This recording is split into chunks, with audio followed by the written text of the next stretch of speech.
But first, let's get to the state of Georgia politics. Brant Frost, give us an update.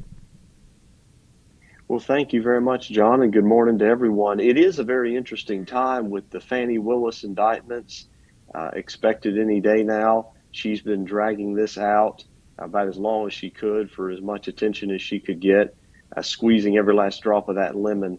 And we expect those imminently, and we expect them to be every bit as harsh and unjustifiable as the Michigan indictments that we saw with the Attorney General of Michigan going after those electors. As our state chairman, Josh McCoon, who you were kind enough to support, recently pointed out, in 1960, there was litigation involving the state of Hawaii. It was Hawaii's first election, and the state of Hawaii tentatively had been called for Richard Nixon. The results indicated that Nixon had narrowly won the state by a very small margin, but the Democrats sued in court to get more ballots counted, and eventually they succeeded in getting those electors turned over to Kennedy after some more ballots were counted.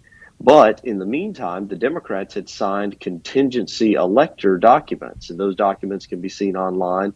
Until now, they were just considered historical curiosities as a little trivia question. But now they have great relevancy in this particular situation, because no one had indicated that the Democrats were breaking the law by filing tentative elector paperwork in the middle of a lawsuit.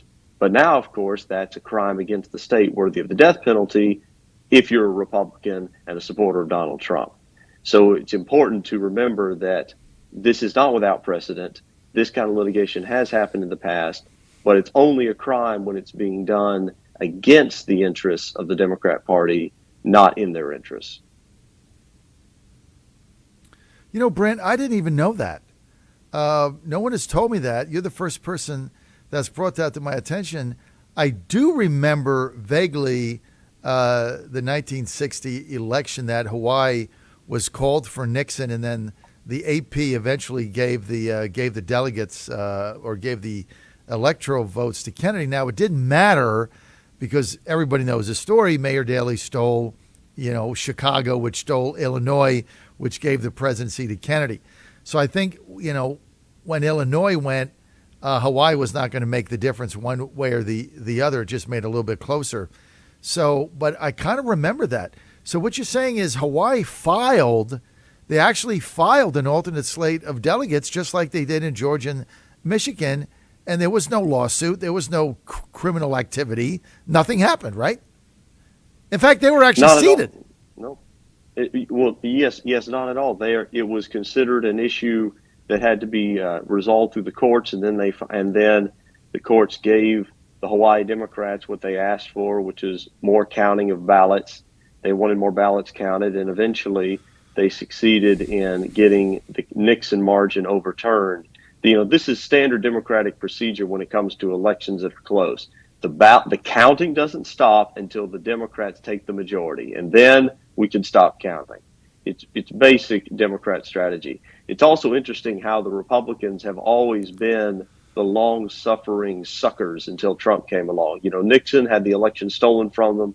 Then he decided pragmatically that, well, no one likes a sore loser. I need to wait for another bite at the apple down the road. I'm still a young man.